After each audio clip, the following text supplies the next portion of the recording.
Hey guys, so you may have noticed that a few of the past episodes have been on loans. David's been on a loan kick, but you are also going to learn about what a blanket loan is today. And so I think knowing and understanding your options when it comes to loans is very important. So if you haven't listened to our previous episodes, make sure to go do that so that you have a few different loan options in your back pocket. So, David, do you want to explain a blanket loan?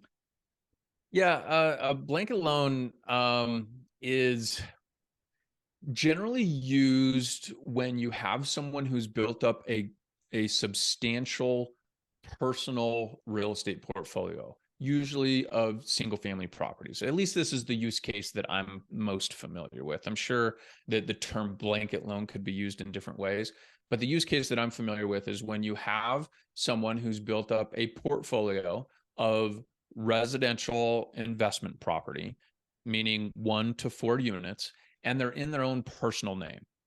So there's a limit to what conventional lenders will, there's a limit to the amount of loans that conventional lenders are willing to offer to personal borrowers. And typically that there's a little bit of a range, but general consensus, what, around 10 loans? Is that your Yeah. understanding, Yeah, Jocelyn? I think Yeah. it's 10.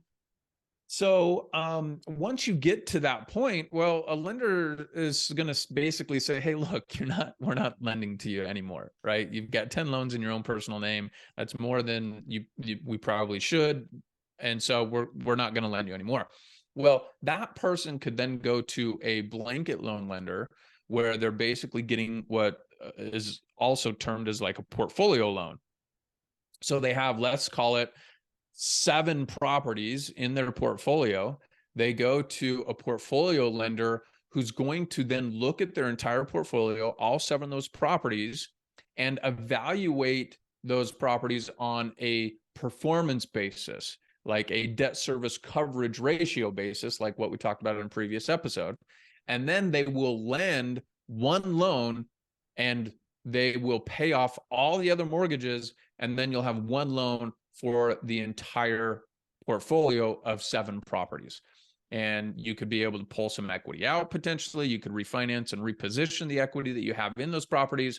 But generally speaking, these loans are used by individuals who have portfolio to basically get all the personal loans out of their name once they have enough equity built up. Keep in mind that these portfolio loans or blanket loans are going to have higher requirements for loan to value, meaning there needs to be more equity in them than what you would typically find if you're able to get a one-off loan on a personal rental property.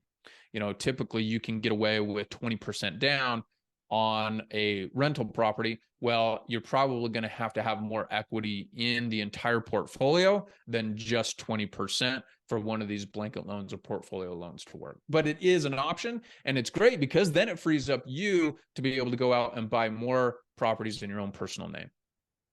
Yeah, awesome. I think so. I bought a property from someone who had one of these. And so one thing to think about is we had in the sale, he had a lot of problems separating the property I was buying from the other property. And so understand that if you're planning on selling um, one or two of the properties in that loan, that might not be the best option because it is going to be a little bit harder to separate the two.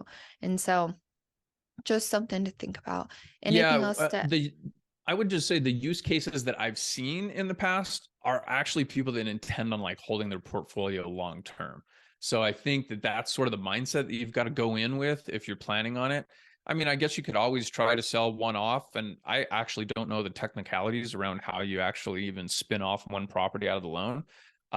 It sounds like it's a possibility, but another option would be selling the entire portfolio to someone else. But I mm-hmm. think your buyer for that portfolio is a lot small. Your buyer pool for a portfolio like that is going to be a lot smaller than a one-off property. So yeah, definitely some pros and cons to think through.